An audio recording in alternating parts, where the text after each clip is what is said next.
Hi friends, మరొక ₹5 కాయిన్తో మీ ముందుకు వచ్చాను. గోల్డెన్ జూబ్లీ 1965 ఆపరేషన్ గుర్తుగా ఈ యొక్క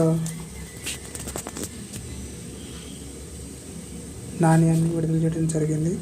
2015 వరకు వాడకంలో ఉంది. సో దీని మీద లైట్ డైమండ్ ఆకారం ఉందంటే ఇది మింట్ అని అర్థం. ముంబైలో ముద్రించబడింది. చుట్టుపక్కల చూడండి, బ్యాక్ సైడ్ అశోక పిల్లర్స్ ఉన్నాయి. తెలుగులో, ఇంగ్లీష్లో, హిందీలో. ₹5 ఉంది. ఇండియన్ హిందీలో కూడా ఉంది. మరొకసారి చూడండి, ఫ్రంట్ సైడ్ చుట్టూ డిజైన్స్ ఉన్నాయి. గోల్డెన్ జూబ్లీ 1965 ఆపరేషన్ అని రాసింది.